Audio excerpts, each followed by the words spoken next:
नमस्कार दोस्तों, कैसे हो आप। उम्मीद करता हूँ अच्छे ही होंगे।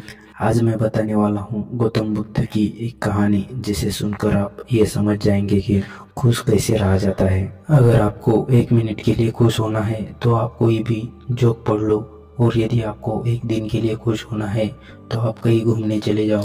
अगर आपको 1 हफ्ते के लिए खुश होना है तो आप दोस्तों के साथ छुट्टियां मनाने के लिए चले जाओ। अगर आपको 1 महीने के लिए खुश होना है तो आप शादी कर लो। और यदि आपको पूरा जीवन खुश रहना है तो इस वीडियो को पूरा देखें। मैं आपको पूरे दावे के साथ कह सकता हूँ कि इस वीडियो को देखने के बाद आप हमेशा खुश रहना सीख जाओगे। और इस वीडियो से थोड़ा भी सीखने को मिला तो बिना कंजूसी के वीडियो को लाइक करके चैनल को सब्सक्राइब जरूर करें। तो चलिए शुरू करते हैं। एक गांव में राज नाम का एक लड़का रहता था। उसके जीवन में कहने को तो सब कुछ था, जैसे धन दौलत, अच्छा परिवार, अच्छी पत्नी, सब कुछ उसके पास था। लेकिन वो अपने जीवन में खुश नहीं था। इसी बात को जानने के लिए वो आदमी अपने पास के गाँव में पहुँचा, जहाँ पर दूर से एक भिक्षु आए हुए थे। राज ने अपनी समस्या भिक्षु को बताई। सारी बात सुनने के बाद भिक्षु ने राज से कहा, एक बार की बात है कि मैं कहीं जा रहा था तो रास्ते में मैंने देखा कि कुछ आदमी पत्थरों पर कुछ काम कर रहे थे।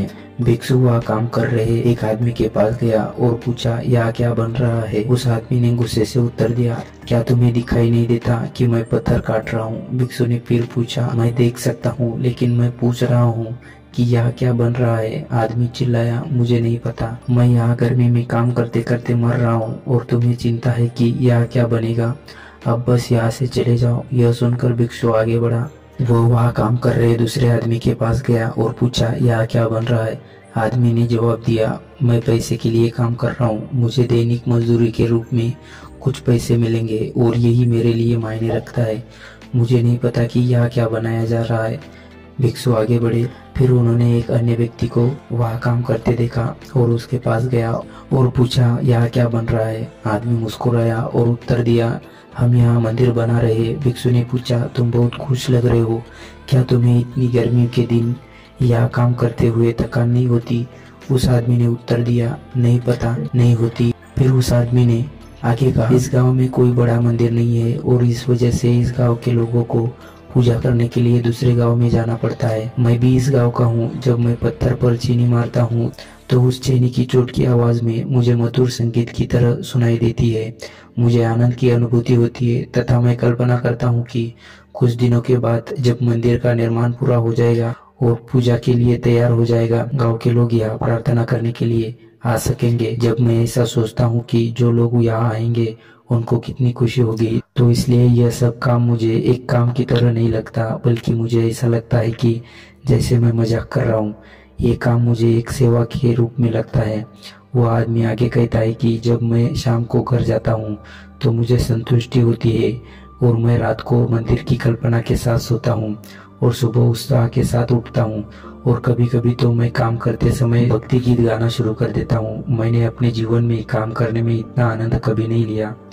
आदमी की बात सुनकर भिक्षु मुस्कुराए और उस आदमी के कंधे पर थपथपाई, फिर वहां से चले गए। भिक्षु ने राज से कहा कि दुनिया में बहुत सारे लोग अपने काम को बोझ और अपनी खराब किस्मत समझते हैं, लेकिन यह सब अपनी सोच और राय का अंतर है। लोग सारा जीवन शिकायत और निंदा करते हैं, जबकि कोई उसी काम को मौज मस्ती और आनंद मानकर जीवन का आनंद लेते हुए काम करता है। अगर हम अपने जीवन में देखें तो पाएंगे कि यह जीने का सही तरीका है। जब हम अपना हर काम रुचि और उत्साह से करते हैं तो हमारा पूरा जीवन खुशियों से भर सकता है।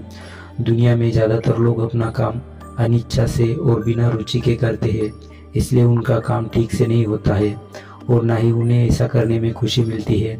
ऐसे लोग अपने जीवन में कभी भी सफल नहीं होते। जो लोग अपना काम बहुत रुचि से करते हैं वैसे लोग भी अपने जीवन में आगे जा पाते हैं। इसलिए आप जिस भी क्षेत्र में काम करें, बस अपना काम रुचि और उत्साह के साथ करें, तभी आप पूरी जिंदगी खुश रह पाएंगे और आपका जीवन का हर दिन खुशियों से भर जाएगा। अगर आप इस वीडियो के लास्ट तक आ गए हैं तो कमेंट में नमो बुद्धाय जरूर लिखें और चैनल को सब्सक्राइब जरूर करें, ताकि मैं भी जान सकूं कि सच में कौन कौन अपने जीवन में खुश रहना चाहता है। धन्यवाद। नमो बुद्धाय।